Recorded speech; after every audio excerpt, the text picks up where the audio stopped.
B ഗോപാലകൃഷ്ണന്റെ പ്രസ്താവന ശ്രദ്ധിച്ചിരുന്നല്ലോ. ഗുരുവായൂർ മണ്ഡലത്തെ സംബന്ധിച്ചിടത്തോളം ഒരു ഹിന്ദു MLA ആവശ്യമുണ്ട്. അത് ഒരു 50 വർഷമായിട്ട് ഗുരുവായൂർ മണ്ഡലത്തിൽ ഒരു ഹിന്ദു MLA ഉണ്ടായിട്ടില്ല എന്നാണ് അദ്ദേഹം പറയുന്നത്. അദ്ദേഹം മറന്നുപോയോ എന്ന് എനിക്കറിയില്ല. ഇത് നിയമസഭയിലേക്ക് നടക്കുന്ന തെരഞ്ഞെടുപ്പല്ലേ, അമ്പല കമ്മിറ്റിയിലേക്ക് നടക്കുന്ന തെരഞ്ഞെടുപ്പല്ലല്ലോ.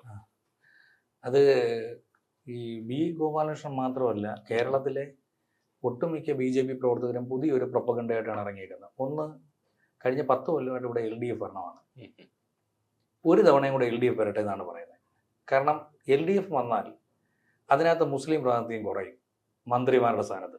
ഇപ്പൊ UDF ആണ് വരുന്നതെങ്കിൽ അങ്ങനെ പറയാൻ നമുക്ക് കഴിയുമോ? ഇപ്പൊ തന്നെ ഈ കഴിഞ്ഞ മന്ത്രിസഭയിൽ തന്നെ സ്പീക്കർ, അതോടൊപ്പം തന്നെ മറ്റു മുഹമ്മദ് റിയാസ്, വി അബ്ദുറഹ്മാൻ, അഹമ്മദ് ദേവർകോവിൽ, ഒരുപാട് വ്യക്തികൾ. മറ്റേത് അങ്ങനെയല്ല. മുസ്ലിം ലീഗിന്റെ 5 പേര് കട്ടയ്ക്ക് മന്ത്രിയാവും. അത് പാടില്ല. ഒരു ആധിപത്യമാണ്. കാരണം മലബാറിൽ നിന്ന് വരുന്ന ഈ 5 പേരും മധ്യ തിരുവിതാംകൂറിൽ നിന്ന് വരുന്ന 5 ക്രിസ്ത്യാനികളും ഇവരാണ് കേരളം ഭരിക്കുന്നതെന്നുള്ളൊരു പ്രൊപ്പഗണ്ട വരും UDF അധികാരത്തിൽ വന്ന. ഇപ്പൊ പക്ഷേ BJP ക്രൈസ്തവരെ കയ്യിലെടുക്കാനാണ് ശ്രമിക്കുന്നത്. ഗോവയിലും അരുണാചൽ പ്രദേശിലും ഒക്കെ പോലെ തന്നെ അവരുടെ കയ്യിലെടുക്കുന്നത് മറ്റേ ഇതുപോലെ സംഭവം നടത്താൻ വേണ്ടിയാ. മറ്റേ നമ്മുടെ എന്താ നടക്കുന്ന മണിപ്പൂരി നടന്നപോലുള്ള സംഭവങ്ങൾ നടക്കാൻ വേണ്ടി തന്നെ. എന്നിട്ട് അവർ നടത്തില്ല. ഇവിടെ കന്യാസ്ത്രീകളെ പിടിച്ചു വെച്ചില്ലേ? അല്ല, അത് ഒരു പക്ഷേ എനിക്ക് തോന്നുന്നു മണിപ്പൂരിലെ ഈ പറയുന്ന ആഭ്യന്തര കലാപം BJP ഭരണത്തിന് എത്തിയതിനു ശേഷം അല്ലല്ലോ തുടങ്ങിയിട്ടുള്ളത്. 1990-കളിൽ തന്നെ ഉള്ളതല്ലേ. അപ്പൊ അത് ഈ പറയുന്ന BJP നിയന്ത്രണാതീതമായിരുന്നു. ഇത്രയും വൈഡായിട്ടില്ല. ഇപ്പോൾ മേഘാലയയിൽ, അതോടൊപ്പം തന്നെ മേഘാലയയിലെ മറ്റൊരു കലാപവും ഉരുത്തിരിഞ്ഞിട്ടുണ്ട്. അവിടുത്തെ ബംഗ്ലാദേശി ഇമിഗ്രൻസിനെതിരെ അവിടുത്തെ തദ്ദേശീയരായിട്ടുള്ള ക്രിസ്ത്യൻസ് കലാപം അഴിച്ചുവിടുന്നുണ്ട്. അതിപ്പോ ഇവിടെയും ബംഗാളികൾ ഇങ്ങോട്ട് കടന്നു വരുന്ന നിർത്തണമെന്നും ഇദ്ദേഹം തന്നെ പറഞ്ഞിട്ടുള്ളത്. നമ്മുടെ ബി ഗോപാലകൃഷ്ണൻ തന്നെ പറഞ്ഞിട്ടുണ്ട്. ഈ കേരളത്തിനിടയിൽ ഞങ്ങൾ ഇവിടെ ഒന്ന് വോട്ട് ചെയ്യിക്കുമെന്ന് പറഞ്ഞു. സുരേഷ് ഗോപി മത്സരിച്ച് ജയിച്ചപ്പോ പറഞ്ഞതാ പുള്ളി, ഞങ്ങൾ വേണ്ടി വന്ന അവിടുന്ന് ആൾക്കാരെ കൊണ്ടുവരുന്നു. പക്ഷേ ഈ നുഴഞ്ഞേറ്റക്കാരെ കൊണ്ടുവരുന്നത് അവർക്ക് ഐഡന്റി കാർഡ് അടിച്ചു കൊടുത്ത് ഞങ്ങൾ വോട്ട് ചെയ്യിക്കുമെന്ന് പറഞ്ഞ ടീമായത്. അപ്പൊ കേരളത്തില് അവിടെ നമ്മൾ മനസ്സിലാക്കേണ്ട, അപ്പോഴും അവിടെ നാഷണൽ കോൺഫറൻസ് പോലൊരു തീവ്ര കക്ഷിയുമായി ചേർന്നുകൊണ്ടാണ് അവിടെ ഭരിച്ചിരുന്നത് അല്ലെ? തീർച്ചയായിട്ടും. എന്നിട്ട് ഈ പറയുന്ന ഹിന്ദുവിനെ സംരക്ഷിക്കുമെന്ന് പറയുന്ന BJP അവിടെ ഒരു തീവ്ര കക്ഷിയായിരുന്ന നാഷണൽ കോൺഫറൻസിനെ ഒപ്പം കൂട്ടിക്കൊണ്ട് മത്സരിക്കുന്നു. ഇവിടെ ഇപ്പൊ കേരളത്തിൽ ഇപ്പം ബി ഗോപാലകൃഷ്ണൻ ചെയ്യാൻ പിന്നെ അദ്ദേഹം ശ്രമിച്ചത് ഒരു ഹിന്ദു കൺസോളിഡേഷന് മാത്രമാണെന്ന് തോന്നുന്നുണ്ട്. ഒരു ഹിന്ദു കൺസോളിഡേഷൻ നല്ല രീതിയിൽ ഇവിടെ വിജയിക്കത്തില്ല. കേരളത്തിൽ അതൊന്നും ഓടിപ്പോത്തില്ല. കേരളത്തിൽ ഈ പറയുന്ന കേവലം 5% വോട്ടിംഗ് പെർസെന്റേജിൽ നിന്ന് ഇന്നൊരു 10-20% വോട്ടിംഗ് പെർസെന്റേജിലേക്ക് 4 ഇരട്ടിയായിട്ട് വർദ്ധിപ്പിക്കാൻ BJP കൊണ്ട് കഴിഞ്ഞിട്ടുണ്ടെന്നുണ്ടെങ്കിൽ അത് പാർലമെന്റ് ഇലക്ഷൻ മാത്രം. പക്ഷെ നിയമസഭയിലും അത് നടക്കത്തില്ല. നിയമസഭയിലും അത് ഉണ്ടാവത്തില്ല. പിന്നെ ഈ നടന്ന തദ്ദേശ തെരഞ്ഞെടുപ്പിൽ നടന്നില്ല. അവരെ ആകെ തിരുവനന്തപുരം പിടിച്ചെടുത്തേ ഉള്ളൂ. തിരുവനന്തപുരം പിടിച്ചെടുത്തത്. എന്നാൽ കേരളത്തിൽ താമര വിരിക്കത്തില്ലെന്ന് പറഞ്ഞാൽ തൃശ്ശൂർ അവർ പിടിച്ചെടുത്തെന്ന് പറഞ്ഞു. തൃശ്ശൂർ കൊണ്ടുപോകുന്നു പറഞ്ഞു. അതൊക്കെ എന്തൊക്കെയോ അജണ്ടയുടെ ഭാഗമായി കൊണ്ടുവന്നു. അതിന് ആര് സപ്പോർട്ട് ചെയ്യുന്നുള്ളതാണ്. അല്ല, ഒരു പക്ഷേ ഞാൻ പറയുന്നത് ഇപ്പൊ നമ്മൾ പോലും ഇപ്പൊ കേരളത്തിൽ പോലും വലിയ രീതിയിൽ വർഗീയവൽക്കരിക്കപ്പെട്ടിരിക്കുന്നു എന്നുള്ളത് വാസ്തവമല്ലേ? ഇപ്പോൾ നമ്മുടെ സംസ്ഥാന സർക്കാരിന്റെ ക്യാമ്പയിൻ തന്നെ 10 വർഷം വർഗീയ കലാപങ്ങളില്ലാത്ത കേരളം എന്നുള്ള രീതിയിലേക്ക് അവർക്ക് നീങ്ങേണ്ടി വന്നിട്ടുണ്ട്. കേരളത്തിൽ 10 വർഷം വർഗീയ കലാപം ഇല്ലെന്നുണ്ടെങ്കിൽ ഓരോ തെരഞ്ഞെടുപ്പ് വരുമ്പോഴും ഒരു വാർഡ് തൊട്ട് നടത്തുന്നത് വർഗം തിരിച്ചല്ലേ ഇവിടെ കൊടുത്തോണ്ടിരിക്കുന്നത്. അപ്പൊ ഇപ്പൊ ഗോപാലകൃഷ്ണൻ പറഞ്ഞത് തന്നെ 50 വർഷമായിട്ട് ഗുരുവായൂര് ഒരു ഹിന്ദു MLA ഇല്ല. അല്ല, അപ്പൊ നമ്മൾ ഈ പറയുന്ന മതേതരത്വം എന്ന് പറയുന്നത് കപടതയാണ്. തീർച്ചയായിട്ടും രാഷ്ട്രീയത്തിനകത്ത് മതം കൊണ്ട് മാത്രമുള്ള, മതവും ജാതിയും കൊണ്ടുള്ള കളി മാത്രമാണ് രാഷ്ട്രീയത്തിൽ നടക്കുന്നത്. അതിന് അതീതമായിട്ടുള്ള ഒന്നും നടക്കത്തില്ല. എവിടെ നടക്കും? കേരളത്തിൽ ഏതെങ്കിലും ഒരു വാർഡിലെങ്കിലും നടക്കും. അപ്പോൾ ഷിബു ചെറിയൻ പറഞ്ഞത് തന്നെയാണ് ഇദ്ദേഹം പറഞ്ഞത് എന്നുള്ളത് കണക്ക് കൂട്ടാം അല്ലെ? കാസർഗോഡ് ഷിബു ചെറിയൻ പറഞ്ഞു, കാസർഗോഡ് മുനിസിപ്പാലിറ്റിയെ സംബന്ധിച്ചിടത്തോളം മുസ്ലിം ഭൂരിപക്ഷ മേഖലകളിൽ മുസ്ലിം ലീഗ് ജയിക്കുന്നു. അതോടൊപ്പം ഹിന്ദു ഭൂരിപക്ഷ മേഖലകളിൽ നടക്കുന്നു. ക്രിസ്ത്യൻ മെജോറിറ്റി വരുന്നിടത്ത് ഇപ്പൊ റാന്നി മണ്ഡലവും പരിശോധിച്ച് നോക്കുക. അങ്ങനെ നോക്കുകയാണെന്നുണ്ടെങ്കിൽ ഇവിടെ എല്ലാം പിന്നെ ക്രിസ്ത്യാനികള് കോൺഗ്രസിന് വോട്ട് ചെയ്യണമെന്നില്ലേ പറയുന്നത്. ഈ കഴിഞ്ഞ 2 രാജു അബ്രഹാം അവർ എത്ര ടൈം കൊണ്ട് രാജു അബ്രഹാം അവിടെ MLA ആയിരുന്നു, റാന്നിയിലായിരുന്നു. അതോടൊപ്പം തന്നെ ചെങ്ങന്നൂർ ഷിബു ചെറിയൻ MLA ആകും. പക്ഷെ ഇപ്പൊ കഴിഞ്ഞ തവണ എന്ത് പ്രമോദ് നാരായണൻ, കഴിഞ്ഞ തവണ കേരള കോൺഗ്രസ് സീറ്റാണ്. കേരള കോൺഗ്രസ് എമ്മിന്റെ പ്രതിനിധിയായിട്ടാണ് ജയിച്ചത്. അത് മാത്രമല്ല, നമ്മളൊന്ന് വ്യക്തമായിട്ട് പരിശോധിച്ച് നോക്കിയിട്ടുണ്ടെന്നുണ്ടെങ്കിൽ കേരളത്തിലെ ആ ഒരു സ്ട്രാറ്റജി നമ്മളൊന്ന് പരിശോധിച്ച് നോക്കിയിട്ടുണ്ടെങ്കിൽ പാലക്കാട് ഇപ്പുറത്തേക്ക്, പാലക്കാട് തന്നെ മണ്ണാർക്കാട് ഒരു വേണ്ടി വന്നു കഴിഞ്ഞാൽ മറ്റൊരു പട്ടാമ്പിയോ എങ്കിലും ഒഴിച്ചു കഴിഞ്ഞാൽ, തൃശ്ശൂർ ജില്ലയിലെ ഗുരുവായൂരോ ഒഴിച്ചു കഴിഞ്ഞാൽ മുസ്ലിം കാൻഡിഡേറ്റ്സിനെ നിർത്താൻ വേണ്ടി CPM-നും കോൺഗ്രസിനും ഭയമാണ്. വിജയിക്കുമോ എന്നുള്ള ഒരു പേടിയുണ്ട് അല്ലെ? കാരണം അതെന്താ അറിയോ, മുസ്ലിം കാൻഡിഡേറ്റ് നിൽക്കുമ്പോൾ ഈ മുസ്ലിമിന്റെ വോട്ട് മതി, ഹിന്ദുവിന്റെ വോട്ട് വേണ്ട. അങ്ങനെ ഒരു അത് തീരുമാനം എടുത്തു കഴിഞ്ഞൂടെ? അങ്ങനെയാണ് തീരുമാനം നിലപാട് അത് എടുക്കുന്ന രാഷ്ട്രീയ പാർട്ടികൾ എടുക്കുന്ന തീരുമാനമാണ്. ഇപ്പൊ കേരളത്തിൽ ഇപ്പൊ ഞാൻ പറഞ്ഞില്ല, ഇപ്പം ഒരു തവണയും കൂടെ CPM അധികാരത്തിൽ വരട്ടെ. ഇപ്പൊ LDF എന്ന് പറയുന്നെങ്കിൽ CPM ആണല്ലോ പ്രമുഖ കക്ഷി. ഒരു തവണയും കൂടെ പിണറായി തന്നെ അധികാരത്തിൽ വരട്ടെ എന്ന് പറയുന്നുണ്ട്. കോൺഗ്രസ് സമ്പൂർണ്ണമായി അപ്പൊ ഇല്ലാതായി കഴിയും. കോൺഗ്രസിനെ ഇല്ലാതാക്കാൻ ഏറ്റവും നല്ല മാർഗം എന്ന് പറഞ്ഞാൽ പിണറായി അധികാരത്തിൽ വന്നു കഴിഞ്ഞാൽ മുസ്ലിം ലീഗിന്റെ ഇപ്പൊ 10 കൊല്ലമായിട്ട് അധികാരം ഇല്ലാതിരിക്കുകയാണല്ലോ. മുസ്ലിം ലീഗിന് 10 കൊല്ലമായിട്ട് മന്ത്രിമാരില്ലാതിരിക്കും. പക്ഷെ അങ്ങനെ നടക്കുമെന്ന് നമുക്ക് പറയാൻ കഴിയും. കാരണം ഇപ്പൊ വെള്ളാപ്പള്ളിയെ പോലുള്ള വ്യക്തികളെ ഒപ്പം നിർത്തിയത് കൊണ്ട്, വെള്ളാപ്പള്ളിയുടെ കാര്യങ്ങൾ അവസാനിച്ചു അല്ല ഒപ്പം നിർത്തിയത് കൊണ്ട് തന്നെ LDFിനോട് വലിയൊരു ശത്രുതയാണ് മുസ്ലിം കമ്മ്യൂണിറ്റിക്ക് രൂപീകരിക്കപ്പെട്ടിരിക്കുന്നത്. ഒരിക്കലും അങ്ങനെ മുസ്ലിം കമ്മ്യൂണിറ്റി എനിക്ക് തോന്നുന്നു CPM-ന് വോട്ട് ചെയ്യുമെന്ന് ഒരിക്കലും കഴിഞ്ഞ തദ്ദേശ തെരഞ്ഞെടുപ്പിൽ തന്നെ നമ്മൾ പരിശോധിച്ച് നോക്കിയിട്ടുണ്ടെന്നുണ്ടെങ്കിൽ അത് വ്യക്തമാണല്ലോ. മലപ്പുറം ജില്ലാ പഞ്ചായത്ത് അടക്കം മലപ്പുറത്തെ എല്ലാ അത് മുസ്ലിം ലീഗിന്റെ ഭാഗമല്ലേ? മുസ്ലിം ലീഗും അവിടെ CPM-ആയിട്ട് പൂരെ അടിയല്ലേ?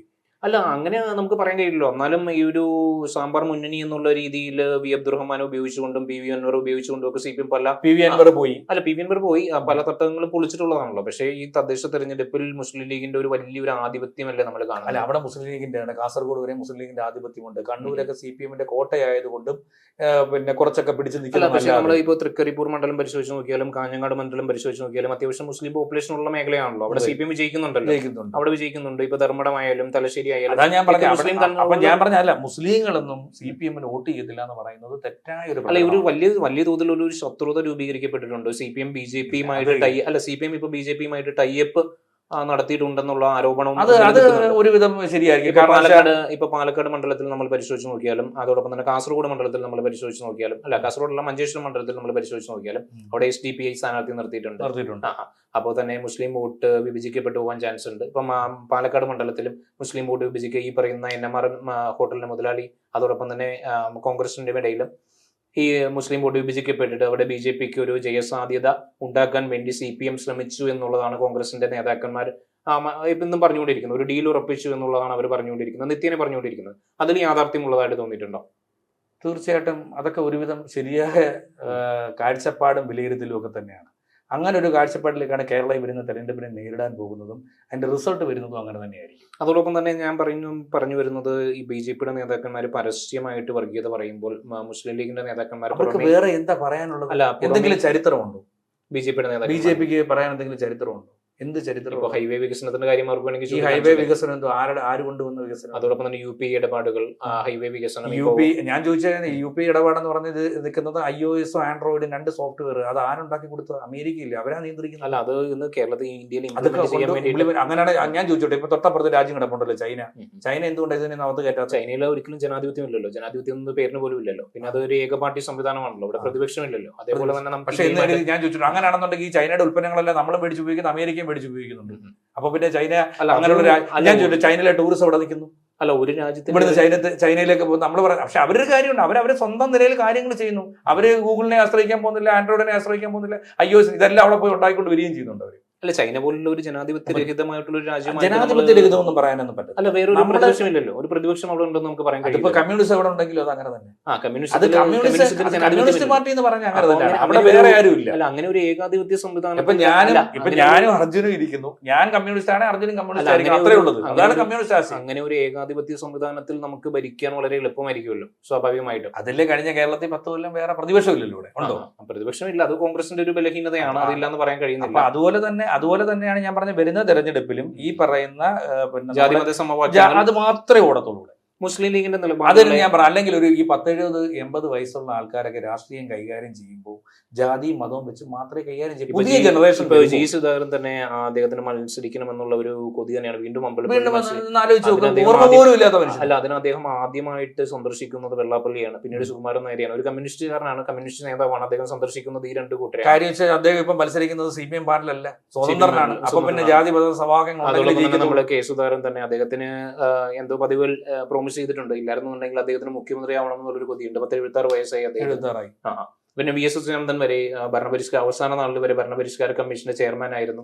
അത് പക്ഷേ പേരിന് വേണ്ടി മാത്രം. പക്ഷെ വേറെ കാര്യം, ആ പരിഗണന ഞാൻ ചോദിച്ചത് VS-ന് കൊടുത്ത പരിഗണന ഒരു പക്ഷെ സുധാകരനോ ഐഷ പോറ്റിക്കോ അല്ലെങ്കിൽ പറഞ്ഞ ശശിക്കോ മറ്റേ കണ്ണൂരിൽ നിന്ന് പോയ എന്തായിരുന്നു, കണ്ണൂരിൽ പോലെയുള്ള പോയായിരുന്നല്ലോ PK ഗോവിന്ദ, ഇവർക്കൊക്കെ പാത്രത്തിലുള്ള പരിഗണന കൊടുക്കാഞ്ഞിട്ടാണ്. അവരെല്ലാം എന്തുകൊണ്ടാ പോയത്? അത് ഒരു പക്ഷേ ഈ പറയുന്ന സ്ഥാനമാനങ്ങൾ തള്ളി പോയതായിരിക്കും. ഇനിയും പോകുമല്ലോ. ഈ ഇലക്ഷൻ തീരുന്നതിന് മുമ്പ് ഇപ്പൊ വർക്കലയിലെ ബ്ലോക്ക് പഞ്ചായത്ത് പ്രസിഡന്റ്, മുൻപത്തെ പഞ്ചായത്ത് പ്രസിഡന്റ് ഇപ്പൊ ബിജെപിയിൽ ചേർന്നിട്ടുണ്ട്. നാളെ കൊട്ടാരക്കര ഇന്നലെ തന്നെ ഒരു ഇപ്പൊ കൊട്ടാരക്കരയിലും മറ്റേ ഐഷാപോറ്റി പോയി. രശ്മി കോൺഗ്രസിലേക്ക് പോയി. ഇപ്പൊ ഒരാള് കോൺഗ്രസ് CPM-ന്റെ തന്നെ CPM-ന്റെ തന്നെ അവിടുത്തെ ഏരിയ സെക്രട്ടറി ആയിട്ട് മംഗളം എന്ന് പറഞ്ഞൊരു പയ്യൻ. ആ പയ്യൻ നാളെ BJP-യിലേക്ക് പോകും. അതോടൊപ്പം തന്നെ നമ്മൾ മറ്റു പല ഇപ്പൊ പറവൂര് പരിശോധിക്കുകയാണെങ്കിൽ വത്സല പ്രസന്നകുമാർ കോൺഗ്രസിന്റെ മഹിളാ കോൺഗ്രസിന്റെ പ്രവർത്തകയായിരുന്നു. അവരിപ്പോ BJP പാനലിലാണ് മത്സരിക്കുന്നത്. അതിനിടയ്ക്ക് വേറൊരു കാര്യം പറയാമെന്നല്ലോ, ഈ മുസ്ലിം ലീഗിന്റെ തന്നെ ഒരു കാൻഡിഡേറ്റ്, ഹിന്ദു ആയിട്ടൊരു കാൻഡിഡേറ്റ് പോകുന്നു. അത് സംവരണ മണ്ഡലത്തിൽ മാത്രമല്ല, അവർ സംവരണ മണ്ഡലത്തിൽ മാത്രമല്ല അങ്ങനെയുള്ള പരിഷ്കരണം. പിന്നെ അവർ പറയുന്ന മുസ്ലിങ്ങൾ മാത്രമല്ലല്ലോ ഇതിനകത്തുള്ളത്. അല്ല, അത് നമ്മൾ പരിശോധിച്ച് നോക്കുകയാണെന്നുണ്ടെങ്കിൽ മെജോറിറ്റി അവർക്ക് വേണ്ടി പ്രവർത്തിക്കുന്ന ഒരു പാർട്ടിയല്ലേ. അതുകൊണ്ടല്ലേ KM ഷാജി പറഞ്ഞത് മതമാണ് വലുതെന്ന് പറഞ്ഞത്. അദ്ദേഹം പരസ്യമായിട്ട് പറഞ്ഞില്ലേ. KM ഷാജി പറഞ്ഞിട്ടുണ്ട്. ഇപ്പൊ നമ്മുടെ ഗോപാലകൃഷ്ണൻ പറഞ്ഞിട്ടുണ്ട്. അത് അവരുടെ ഒരു പ്രഖ്യാപിത നിലപാട് തന്നെയാണല്ലോ. കാര്യമുള്ളൂ ഇതിനകത്ത്. അല്ല, അത് ജാതി മത സമവാക്യത്തിലൂടെ മാത്രമേ തെരഞ്ഞെടുപ്പ് അത് മാത്രമേ അധികാരങ്ങളിലേക്ക് എത്തിക്കത്തുള്ളൂ. അത് അടുത്ത ഒരു 10 വർഷം കൊണ്ട് അങ്ങനെ കൂടും. പക്ഷെ പുതിയ തലമുറ വരുന്ന പിള്ളേർ ഇതൊന്നും അംഗീകരിക്കത്തുമില്ല. ഈ പറയുന്ന ജാതി മത സമവാക്യങ്ങളൊപ്പം അവർ യാത്ര ചെയ്തില്ല. അവർക്ക് വേറെ ചിന്താഗതിയാണ്. എഴുത്തും വായനയുമായി അവർ പോകും. ഈ പറയുന്ന യൂറോപ്പ് നന്നായതുപോലെ ഒരിക്കലും ഇവിടെ നന്നാവും. പക്ഷെ അതിനൊക്കെ ഈ 70, 80 ഉള്ളതൊക്കെ തീരണം. തീരുന്നവര് ഒരുപാട് സമയം ഒരു 10 കൊല്ലം എടുക്കും.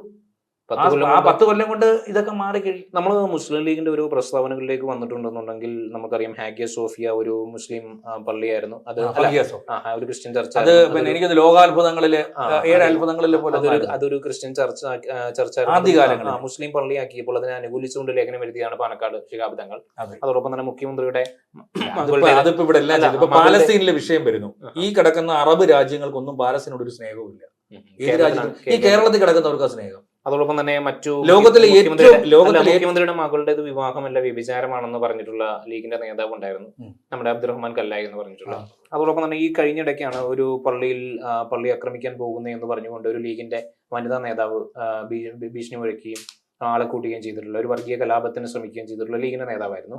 അതോടൊപ്പം തന്നെ കാസർഗോഡ് തന്നെ കേന്ദ്രീകൃതമായിട്ട് ഞങ്ങൾ 5 നേരം നിസ്കരിക്കുന്ന സ്ഥാനാർത്ഥിയാണ് മത്സരിപ്പിച്ചിരിക്കുന്നത് എന്ന് പറഞ്ഞതും ഒരു ലീഗിന്റെ നേതാക്കളാണ്. അപ്പോൾ ഞാൻ കൺക്ലൂഡ് ചെയ്യാൻ ഉദ്ദേശിക്കുന്നത് BJP-യുടെ നേതാക്കന്മാർ പരസ്യമായി വർഗീയത പറയുന്നുണ്ടെങ്കിൽ മുസ്ലിം ലീഗിന്റെ നേതാക്കന്മാർ പരസ്യമായിട്ട് വർഗീയത പറയാതെ പരസ്യമായി മതേതരത്വം അവര് പരസ്യമായിട്ട് പറയുന്നില്ലെന്ന് പറയാൻ പറ്റത്തില്ല. അവര് പരസ്യമായിട്ട് ഈ പറയുന്ന ഖുർആനിലെ നിയമങ്ങളെല്ലാം അതേപടി നടപ്പിലാക്കണമെന്ന് പറയുന്ന ആൾക്കാരെ തന്നെ. ഞാൻ ചോദിക്കുന്നതല്ല, അവിടെ പിന്നെ മണലാരണ്യങ്ങളിൽ ഈ മണൽക്കാറ്റിനെയും പൊടിക്കാറ്റിനെയും നേരിടാൻ വേണ്ടിയാണ് പർദ്ദ ധരിച്ചുകൊണ്ടിരുന്നത്. ഇവിടെ അത് മൊത്തത്തിൽ ഇട്ടുകൊണ്ട് നടക്കേണ്ട കാര്യം എന്തു?